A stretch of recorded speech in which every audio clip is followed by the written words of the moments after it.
Hola a todos. Hola. Bienvenidos a nuestro segundo episodio de Mindful. Sabemos que lo prometimos para la semana pasada, pero entre lo que pasó con Paolo, los partidos de la selección y unos compromisos familiares nos hemos demorado, pero acá estamos. Exacto, y para comenzar con este video, primero queríamos aclarar unas cositas que hemos estado escuchando acerca del nombre de nuestro fanpage, ¿no? Que es Mindful, ¿no? La traducción de Mindful es consciente. Entonces, mucha gente, como escucha la palabra Mindful, piensa que vamos a hablar solo de mindfulness o nos vamos a enfocar solo en técnicas o herramientas del mindfulness, y nos han estado preguntando mucho sobre el tema. Parte tienen razón, parte no tanto, porque nos vamos a focalizar en generar conciencia acerca de una serie de temas que nos ayuden a generar mayor salud mental, mayor bienestar emocional. Pero ya que nos han estado preguntando acerca del mindfulness, el día de hoy, ¿de qué hablaremos? Del mindfulness, porque nos parece importante aclararlo igual, ¿no? De hecho, el mindfulness es algo que ahorita está en boca de muchos, en boca de psicólogos, en boca de personas, digamos, coaches y demás. Y nos parece importante porque de hecho es un tema bien interesante, ¿no? Para empezar, hay que entender qué es mindfulness. Mindfulness se traduce a veces como conciencia plena o como atención plena. Y más que una técnica o una metodología o un recurso, es una manera de aproximarse al estado mental que uno tiene, ¿verdad? El mindfulness, el estar en conciencia plena, es justamente esta capacidad de poder estar atento y consciente a tanto las cosas que suceden afuera, los estímulos externos, como a nuestros estímulos internos, como son nuestros pensamientos, nuestras emociones y demás. Según Jon Kabat-Zinn, que es uno de los padres del mindfulness, de los difusores del mindfulness, el mindfulness tiene dos planos. Uno, que es el de actitud, que podríamos, digamos, describirlo sencillamente como la manera en cómo afrontamos las cosas. Y dos, es el compromiso, que es de alguna manera la responsabilidad que asumimos frente a nuestros propios pensamientos, emociones, actitudes, conductas y el entorno que nos rodea. Además del concepto mismo del mindfulness, queríamos relacionarlos con 7 factores específicos que Kabat-Zinn considera como primordiales para poder estar en este estado de conciencia plena, ¿no? Para hacer estos factores un poquito más entretenidos y relacionados a la coyuntura actual, todos los ejemplos van a estar relacionados a nuestro queridísimo tráfico de Lima. Entonces, el primer factor es el de no juzgar. El no juzgar significa ser testigos imparciales de lo que sucede, de la propia experiencia, tratar de no valorar esas experiencias con ciertos prejuicios o con ciertos pensamientos previos que tenemos. Es decir, me levanto a ir a trabajar, sé que son las 7 de la mañana y sé que a las 7 de la mañana siempre hay un tráfico de miércoles y que en la mañana siempre se me cruza esa combi o ese taxi. Entonces, ¿qué pasa? Yo salgo ya predispuesta y juzgando esta situación. Lo importante del mindfulness es aproximarse a esa experiencia desde cero, sin juzgarla. El segundo factor es el de la paciencia, el papel que se le da a la paciencia finalmente, ¿no?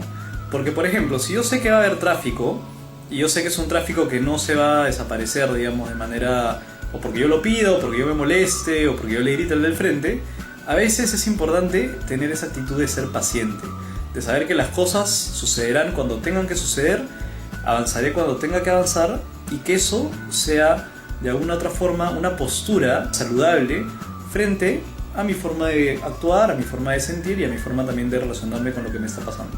Muy bien, el tercer factor es el factor de la mente del principiante. ¿Esto qué significa? Ver todo como si fuese la primera vez, que se relaciona mucho con el no juzgar. Por ejemplo, el darme cuenta que cada vez que yo salgo a manejar, no necesariamente voy a tener las mismas experiencias frustrantes, fastidiosas, me va a hacer también vivirlo de una manera más tranquila y de repente disfrutar el camino, observar cosas que de repente nunca antes he observado, ¿no? Como verlo todo por primera vez, y eso me da a mí la tranquilidad de poder aproximarme a esto con mayor paciencia, con mayor tranquilidad. El cuarto es el de la confianza. Escucharse a uno mismo, confiar en lo que uno es capaz de hacer. A veces nosotros damos por sentado de que nos vamos a molestar o de que el malestar es algo que no podemos controlar, y no es así necesariamente. Entonces, el mindfulness lo que me invita a hacer es confiar en aquellas fortalezas y recursos que yo tengo para poder hacerle frente a la situación y ponerlos en práctica. Muy bien, y el quinto factor es el de no esforzarse, que significa que muchas veces las cosas no van a salir como nosotros queremos. Es decir, por más de que salga súper temprano de mi casa y quiera llegar a mi trabajo a tiempo, pero hubo mucho tráfico, la policía de repente generó más tráfico o de repente surgió algo que no me dejó llegar al trabajo, no tengo que esforzarme en todo el camino a molestarme y decir voy a llegar tarde, voy a llegar tarde, voy a llegar tarde. No, tratar de no esforzarnos en siempre de repente conseguir lo que queremos, respirar y decir, bueno, ¿qué más voy a hacer? No voy a llegar a la hora. Entonces, en lugar de fastidiarme todo el camino, ¿qué puedo hacer? De repente escuchar mi canción favorita en la radio, o de repente cantar alguna canción que a mí me guste, ¿no? Lo que nosotros queramos, ¿no? El sexto factor es la aceptación. Aceptar que a veces las cosas no salen como uno quiere. Aceptar que a veces la realidad puede ser muy complicada, puede ser muy difícil, y si bien no la podemos cambiar, porque a veces nos esforzamos por cambiar la realidad, ¿no? Eso no significa que tenemos que tomar una actitud pasiva, porque la aceptación es justamente decir, bueno, de esta realidad, de esta situación, ¿qué es lo que puedo cambiar? A lo mejor mi manera de aproximarme a ella, mi manera de reaccionar. Entonces poner el énfasis y los recursos ahí y dejar que la situación sea como es. Si hay tráfico, bueno, pues hay tráfico, pero yo no tengo por qué amargarme por eso. Suena más fácil de lo que es de hecho. Nosotros lo hemos experimentado varias veces, pero cuando uno lo pone en práctica se vuelve cada vez más fácil. Y por último, el séptimo factor es el ceder. El aprender que de repente ante ciertas circunstancias uno tiene que ceder con ciertas cosas que nos cuesten, ¿no? Y de repente no rechazar ciertos aspectos de la misma o no aferrarse a estos, ¿no? Por ejemplo, el hecho mismo de repente cuando yo maneje tengo que estar más tranquila y no tengo que aferrarme a la idea de que como tengo que llegar temprano, entonces me voy a meter como loca entre los carros, o voy a tocar el claxon a cada rato, o de repente no voy a respetar a los conductores, porque no se tiene que aferrar a lo que yo necesito, a lo que yo quiero, sino también entender que el ceder el paso a alguien, por ejemplo, de repente ir más tranquila, me va a ayudar a mí a también sobrellevar esta experiencia que muchas veces puede ser muy negativa en el día a día, ¿no? Espero que con esos ejemplos se hayan quedado mejor esos 7 elementos del mindfulness. De hecho, lo podemos relacionar con varias cosas. Las personas hoy en día hablan mucho de mindfulness y de filosofía budista, por ejemplo, o cosmología budista, de mindfulness y técnicas de relajación, técnicas de respiración, yoga y mindfulness, porque de hecho se relaciona con muchas de estas disciplinas y corrientes de pensamiento. No necesariamente tengo que comprometerme con ellas o pensar igual que algunas de ellas para poder practicar algunos de los principios del mindfulness. De hecho, nosotros como psicólogos lo aplicamos en nuestras intervenciones, no necesariamente porque estemos de acuerdo con todo lo que se relaciona con ello, sino porque vemos que hay un valor en la diferente manera de que nos enseña el mindfulness a ver la vida, a ver las situaciones, y sobre todo en las técnicas que podemos aplicar tanto nosotros como las personas con las que trabajamos.